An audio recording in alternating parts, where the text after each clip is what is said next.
अस्सलाम वालेकुम दोस्तों, कैसे हैं आप सब। आई होप आप सब बहुत अच्छे होंगे। मैं भी बहुत फैंटास्टिक हूँ। तो friends, welcome back to my YouTube channel react with Manu. और जो मेरे चैनल पर न्यू है, फर्स्ट टाइम वीडियो को देख रहा है, तो वीडियो स्टार्ट होने से पहले चैनल को सब्सक्राइब कर लीजिए ताकि आप हमारे आने वाले वीडियोस की कोई भी नोटिफिकेशन को मिस न कर सकें। तो फ्रेंड्स, आज हम जिस वीडियो पर रिएक्ट करने वाले हैं वो वीडियो भी जो है इलेक्शन से रिलेटेड वीडियो ही है और बहुत ही इंटरेस्टिंग वीडियो है। वीडियो को एंड तक ज़रूर देखिएगा। तो इस वीडियो का टॉपिक है छठे चरण में हालत खराब, महामानव का मंच से मुजरा, एनालिसिस बाय प्रज्ञा। तो फ्रेंड, आपको पता है कि प्रज्ञा जो है बीजेपी की और गोदी मीडिया की कितनी वाट लगाती है। अगर आप लोग प्रज्ञा का चैनल देखते हैं तो आज हम वही देखेंगे कि कैसे प्रज्ञा ने धो डाला इन लोगों को। तो फ्रेंड्स, जल्दी से वीडियो को स्टार्ट करते हैं। Let's start. नमस्कार।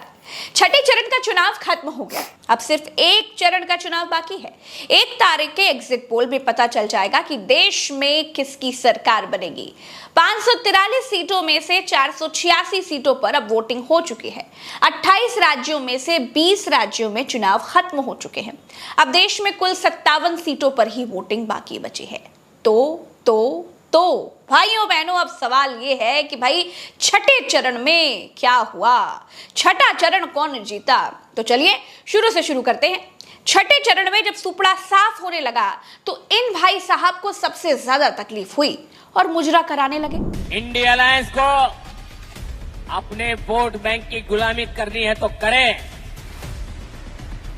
उनको वहां जाके मुजरा करना है तो भी करें। गरिमा, प्रतिष्ठा, मान, सम्मान, शर्म, हया, महामानव सब घोल कर पी चुके हैं। महामानव इन सब चीजों से अब बहुत आगे बढ़ चुके हैं। 2.5-3 किलो गाली रोज खाने वाले महामानव का हाजमा ठीक ना होने के कारण मंच से वही सब उल्टी कर रहे हैं। लेकिन कांग्रेस को अभी भी लगता है कि प्रधानमंत्री जैसी पोस्ट पर बैठे आदमी को मुजरा जैसे शब्दों से बचना चाहिए। आज प्रधानमंत्री ने फिर से उनकी जुबान फिसली, या क्या कहें, अब समझ में नहीं आ रहा, क्योंकि इनकी शायद आदत नहीं है धूप में जाकर प्रचार करने की। राहुल गांधी की तो आदत है 4000 किलोमीटर वो पैदल चले। प्रधानमंत्री को शायद अब प्रचार से थकान बढ़ गई है। जिन शब्दों का वो इस्तेमाल करते हैं, मुजरा करेगी कांग्रेस पार्टी, इस तरह के शब्द प्रधानमंत्री के पद पर बैठे हुए व्यक्ति को बिल्कुल शोभा नहीं देते। प्रधानमंत्री को मुझे लगता है अब आराम की ज़रूरत है। और मैं अमित शाह जी और नड्डा जी दोनों से आग्रह करूंगा, अगर आपकी थोड़ी सी भी वो सुनते हो तो उनका तुरंत इलाज कराएं। मोदी की भाषा पर बहस करना पत्थर पे सिर मारने जैसा हो गया है। जब बौखलाहट सिर पर हावी हो जाती है तब शब्द खत्म हो जाते हैं। इंसान गालियों का सहारा लेता ही है। मोदी ने लिया तो भाई क्या बुरा कर दिया, लेकिन परमात्मा का भेजा हुआ बंदा भद्र भाषा का इस्तेमाल तक नहीं कर पा रहा है। इसे देखकर लगता है कि परमात्मा से कुछ गलती हो गई शायद। खैर दोस्तों, दिल्ली में बीजेपी की हालत बड़ी पतली थी। दिल्ली की जनता ने कैसे वोटिंग की, इसको समझने के लिए बूढ़ी दादी को सुनिए। ये बुजुर्ग हैं, राम राम रटने की उम्र है, लेकिन मोदी को खरी खोटी सुनाते हुए वोट डालने पहुंची। बना दिया ये मोदी ने। मोदी, तू पहले अपने घर देख ले, अपनी बीवी बच्चा को देख ले। अरे मोदी, अपने परिवार को देख ले। मोदी ऐसा मत कर, बच्चों को नौकरी खोल दे। राहुल घूम रहा है, कॉन्ट्रैक्ट लगा रखा है, नौकरी है नहीं है, बच्चों के लिए नौकरी नहीं है। इधर हार से बौखलाए मोदी मुजरा कराते रहे, उधर मोदी के झूठे भाषणों से परेशान दादी ने ईवीएम का ऐसा बटन दबाया कि पूरी बीजेपी को नाच नचा दिया। मोदी के नाम पर जब दिल्ली वालों ने वोट देने से मना कर दिया तो राम के नाम पर भी वोट देने की भीख मांगी गई। दीवारों पर भगवान राम के पोस्टर्स लगाए गए। पोलिंग बूथ के भीतर तक बीजेपी के रंगीन पोस्टर्स पहुंचा दिए, लेकिन कमल को कीचड़ में धंसने से रोका नहीं जा सका। मतलब होगा, कांग्रेस आएगी। मोदी को नहीं दिया वोट हमने। मोदी जी का तो जुमला है। मोदी जी को पता नहीं क्या कहेंगे, कभी भैंस पे चढ़ गए, कभी कहीं पे हो गए, कभी कहीं पे चढ़ गए। मोदी जी की बातें सब जुमला, बाद में कहते हैं जुमला था। तो मनोज तिवारी जी 10 साल में एक बार भी यहाँ नहीं आए। क्या जनता क्या कर रही है, क्या नहीं कर रही? उत्तर पूर्वी दिल्ली में क्या होगा इस बार कांग्रेस आएगी। तब पर तो जो 10 साल के सांसद है, यहाँ तक अभी किसी ने उनको जाना भी नहीं, देखा भी नहीं है। ये परिवर्तन चाहिए। 10 साल में परिवर्तन हो जाता है, परिवर्तन का टाइम है, परिवर्तन चाहिए। कांग्रेस को हमने वोट दिया है। क्या कहना चाहेंगे, क्या सोच के वोट किया है? बदलाव करने के हिसाब से करा है। कांग्रेस को लाना चाहते हैं। यहाँ पर जो है मनोज तिवारी ने कोई काम नहीं किया। लाइन लगा के वोट दे रहा है, ये काम किसको आएगा? जब हमें नहीं आएगा तो हमें क्या फायदा लाइन लगा करके, ये बताओ पहले। जब हमें काम नहीं मिल रहा आगे से, हम किराए पे रह रहे हैं, हमारा किराया सस्ता नहीं है, हमारे बच्चों के पढ़ने में परेशानी हो रहा है, क्या फायदा? ऐसे सरकार रखते हैं। सिर्फ कन्हैया कुमार को वोट दूंगा मैं। तिवारी जी ने काम ही नहीं करा तो वोट क्यों दे लिया? कांग्रेस कांग्रेस कांग्रेस केजरीवाल केजरीवाल केजरीवाल वादे करके पीछे हट रहे हैं, तो फायदा क्या? वादे करते चले आ रहे हैं लोग, तो फायदा क्या उसका? तिवारी जी ने क्या किया है यहाँ पर? बेचारों ने आज तक आके देखा ही नहीं। नल नगरी में क्या हो रहा है, सड़कें कैसी हो रही, कोई भी नहीं आके देखा। हम बीजेपी को लाएंगे, मोदी जी को जिताएंगे। देश के विकास में तो चाहिए हमें। देश सुरक्षित है तो हम सुरक्षित है। जब देश ही सुरक्षित नहीं है तो ऐसे लोगों को हम करेंगे क्या? मोदी जी के राज में कोई भी सुरक्षित नहीं है, कोई भी जनता। भारत पूछिए इनसे, पूछिए, ये कह रहे हैं मोदी सुरक्षित है, बताइए कैसे सुरक्षित है? पूछिए। छठे चरण में बीजेपी की हालत ये थी दोस्तों कि महामानव चुनाव आयोग के घोषित चचा हैं, फिर भी संबित पात्रा ईवीएम के नाम पर रोते दिखे। बोले प्रायोजित रूप से ईवीएम खराब की जा रही है।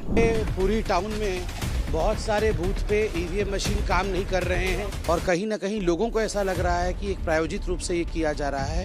इन सब नंगे नाच के बीच भी चुनाव आयोग सोता रहा। इनसे अच्छा तो कुंभकर्ण रहा होगा। लंका में चुनाव के दौरान वो जरूर जागता होगा, अनुमानतः चुनाव के 6 महीने छोड़कर सोता होगा। दोस्तों, छठे चरण में उत्तर प्रदेश की 14 सीटों पर वोटिंग हुई। आजमगढ़ में लोगों ने ऐसा ईवीएम का बटन दबाया कि निरहुआ को भोजपुरी फिल्मों में वापस भेज दिया। अब निरहुआ अच्छी फिल्में बनाने पर ध्यान दे पाएंगे। वोट दे दिए हैं? अच्छा, तो तनिक दिखाई दो वोट वाला निशान हुआ। अरे कौन है देखता कहाँ साइकिल ठोक क्या होती? साइकिल तो पहले मरते बताई दियो कि साइकिल यहाँ साइकिल के अलावा कुछ मिलबा न करी। ये काहे साइकिलिया है साइकिलिया चला। तो का दिमाग में रहा जब वोट डाले गए रही हो? दिमाग यही में रहा दिमाग में कि अखिलेश भैया जीत जाए तो तनी हमारे लोगों का सुख सुविधा मिला और का। अच्छा, के जीती? भाजपा सपा? अभी के जाना था? अब का जाना था? अखिलेश जीत जाए तो बहुत बढ़िया। अच्छा, अखिलेश जीत जाए तो बड़े बढ़िया है। अच्छा, ठीक है। तो देखिए, आप भी वोट डाल दिए हैं? हाँ। अच्छा, तो एक बार निशानवा दिखा दीजिए। तो क्या मुद्दा था आपके दिमाग में जब वोट डालने गए थे? मुद्दा कोई नहीं था, बस साइकिल वोट डालना था, बस यही मुद्दा था। देखिए, ऐसा है कि आजमगढ़ का रुझान जो है फिलहाल तो जो है सपा का ही है, सपा का ही बेल्ट है, पाहुल बेल्ट सपा है। से आप क्या देख रहे हैं आजमगढ़ में?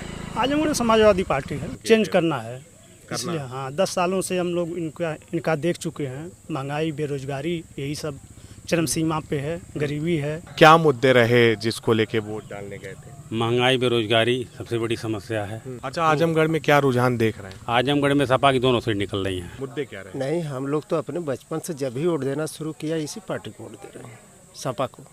अच्छा, और उसमें कोई बात नहीं है, आजमगढ़ सभी लोग जानते हैं इसके बारे में, पूछने जानने से कोई मतलब नहीं है। लेकिन पिछली बार का रुझान तो कुछ और था ना, 2022 का। 22 का चुनाव है, उतना इंटरेस्ट किसी का नहीं था। उपचुनाव में यहाँ सिर्फ भाजपा जीतती है, मुख्य चुनाव में कभी नहीं जीती है। और रमाकांत एक बार जीता, वो भी। आजमगढ़ में क्या रुझान देख रहे हैं? अरे धर्मेंद्र जीत रहे हैं। अंबेडकर नगर में ऐसी आंधी चली कि सपा के प्रत्याशी लालजी वर्मा को किसी बहाने से हाउस टेरस जैसा करवाना पड़ गया। क्या समस्या की है? और क्या भैया वोट नहीं डालेंगे हम लोग, कैसे करवा देंगे आप? क्या प्लीज है, मैं नहीं समझता। आप इतनी फोर्स लेकर मेरे घर में घुसा है। उत्तर प्रदेश में सुल्तानपुर, जौनपुर, प्रतापगढ़ का भी चुनाव खत्म हो गया। अब रिपोर्ट बताती है कि राजा भैया का विरोध भाजपा को भारी पड़ गया। राजा भैया ने राजमहल में बैठे बैठे ही कई सीटों पर बीजेपी की हालत खराब कर दी। प्रयागराज में भी इंडिया गठबंधन बीजेपी को फाइट देता हुआ दिखाई दिया। परिवर्तन जरूरी है, बिल्कुल गठबंधन मत। भारतीय जनता पार्टी आरएसएस को बहुमत से, भारी बहुमत से हराने जा रहा है और फिर आजादी की ओर चल रहा है। फिर से हिंदू और मुसलमान का एक प्रतीक होने जा रहा है। ये मोहब्बत का दुकान फिर से खुलने जा रही है। गर्मी बहुत लग रही है। गठबंधन सरकार बन रही है, हमारे अखिलेश यादव और राहुल गांधी जी की सरकार हमारी बन रही है। इस बार जो है निश्चित तौर पे जो है गठबंधन की सरकार बन रही है। इस सरकार से आम जनता, आम मानस जो है नाखुश है, एकदम तरस रही है। माहौल क्या यहाँ जो है परिवर्तन है। उधर अखिलेश यादव बीजेपी को 140 सीटों पर समेटने का दावा करते नजर आए। हालांकि ये थोड़ा ज्यादा हो गया, लेकिन मोदी जब 400 सीटों का नारा हाँक सकते हैं तो विपक्ष 140 पर समेटने का दावा तो कर ही सकता है। देश की जनता इनको 140 सीटों के लिए भी तरसा देगी। हमने वरिष्ठ पत्रकार अशोक वानखेड़े जी से पूछा कि छठे चरण की 58 सीटों पर बीजेपी का सुपड़ा कहां-कहां साफ हो रहा है, तो उन्होंने अपना अनुमान बताया। अच्छा, एक बात याद रखिएगा, अशोक वानखेड़े जी महामानव की तरह भगवान नहीं है, आपके हमारी तरह इंसान ही है, तो उनका अपना आकलन है, गलत भी हो सकता है, सही भी हो सकता है, क्योंकि प्रज्ञा के पन्ना पर दिखाई गई एक एक बात सच होती है। इसलिए मैं ये कह रही हूं कि अगर कोई चुनाव आकलन कर रहा है तो 100% सही होगा, इसकी मेरी गारंटी नहीं है। हाँ, जो घटनाएं मैं आपको बता रही हूं उसके सच होने की 100% गारंटी मेरी है। चलिए अशोक वानखेड़े साहब का अनुमान सुनिए जरा, कि अब अंततः आप क्या कहेंगे, ये जो छठा चरण है ये एज एनडीए की तरफ जा रहा है या फिर इंडिया की तरफ है? सीधा सवाल। इंडिया की तरफ जा रहा भाई, टोटली एज इंडिया की तरफ है। इंडिया की तरफ है। सबसे बड़ा कारण क्या है? सबसे बड़ा कारण लोग चुनाव लड़ रहे हैं, सबसे बड़ा कारण लोग मन की बात से उब गए हैं, सबसे बड़ा कारण लोग देश की समस्याओं का निदान चाहते हैं। राम मंदिर बिना भोजन न भजन हो गोपाला, और भजन का मायने मात्र 5 किलो अनाज नहीं है। छठा चरण ओवरऑल जल्दी से सर। जी, तो ओवरऑल हम ये देखें, जैसे हमने आंकड़ा जो रखा उसमें छोटे छोटे जो प्रदेश हैं जहां 1 सीट और 2 सीटें हैं, उन सबको जोड़ के देखते हैं तो 13 सीटें इंडिया गठबंधन के हक में और 9 सीटें बीजेपी के हक में जाती हैं। इसके अलावा कुछ बड़े राज्य रह जाते हैं, जैसे असम था, असम में 14 सीटें हैं, उसमें से 5 सीटें इंडिया गठबंधन को और 7 सीटें एनडीए को मिलती दिख रही हैं। जम्मू कश्मीर में 6 सीटें इंडिया गठबंधन के पास आएंगी, एक भी बीजेपी को नहीं मिलेगी। और इसी तरीके से हम ये सारा समाप्त करते हैं। अगर छठे चरण को देखा जाए तो छठे चरण में इस बार जो कितनी सीटें हैं, मैं बोल रहा हूँ संख्या 54 है ना, 58 सर, 58 सीटें जी 58 है। 58 में 14 उत्तर प्रदेश में, आपको 10 हरियाणा में, 24 तो यहीं पर है, और बिहार में कितने 7 सीटों में भी 7। इन सबको देखें तो इस बड़े चंक में बीजेपी को भारी नुकसान होता दिख रहा है। झारखंड में भी 3 सीटें हैं, वहां 3 में शायद एक सीट, बंगाल की 8 जी बिहार बंगाल में 8 सीटें हैं। तो ये 8, 16, 10, 26 और 14, 40 सीटें तो यहीं पर हैं। इन 40 सीटों में हमें साफ दिख रहा है, न बंगाल में बीजेपी बढ़ रही है, न हरियाणा में बढ़ रही है, न उत्तर प्रदेश में बढ़ रही है, न बिहार में बढ़ रही है। सब जगह नुकसान ही नुकसान दिख रहा है। और न झारखंड में बढ़ रही है, वहां 3 में 1 सीट शायद बीजेपी जीत जाए, जहां कंटेस्ट में दिख रही है वो हजारीबाग, उसके भी बारे में हम कहते हैं कि हजारीबाग भी वो हारी जाएगी। वो तीनों सीट वो हार सकती है, लेकिन कंटेस्ट में है हजारीबाग में, बाकी जगह तो बहुत पिछड़े हुए। अब इन सब के बीच नरेंद्र मोदी को जनता क्यों जिताए, इसका कारण मोदी खुद बता रहे हैं। अगर आपको अपने घर की टोटी चोरी होने से बचानी है तो मोदी को वोट दीजिए, क्योंकि अब ये कुछ और बचा नहीं सकते ना। अगर आपने मोदी को वोट नहीं दिया तो सपा वाले, कांग्रेस वाले आपके घर की पानी की टोटी खोल ले जाएंगे। अब राहुल गांधी टोटियों का क्या करेंगे, नरेंद्र मोदी जी के टेलीप्रॉम्प्टर में अभी तक ये नहीं लिखा गया, इसलिए नहीं बता पाए। जितना लिखा गया था वो तो उन्होंने पढ़ के बता दिया, आगे पढ़ेंगे तो शायद जरूर बताएंगे। मोदी घर घर पानी पहुंचा रहा है, सपा कांग्रेस वाले आपके घर की पानी की टोंटी भी खोल के ले जाएंगे। अभी 7वें चरण के चुनाव में 5 दिन बाकी हैं, लेकिन जिस स्पीड से नरेंद्र मोदी भाषा में छपरियों को मात दे रहे हैं, उससे लगता है कि अभी स्तर और नीचे आएगा। जिस तरह से 6 चरणों में वोटिंग हुई है, उसके संकेत अच्छे नहीं दिख रहे हैं। चलिए दोस्तों, इस वीडियो में इतना ही, चलते हैं। राम राम, दुआ सलाम, जय हिंद। चैनल को सब्सक्राइब जरूर कीजिएगा, वीडियो को शेयर जरूर कीजिएगा।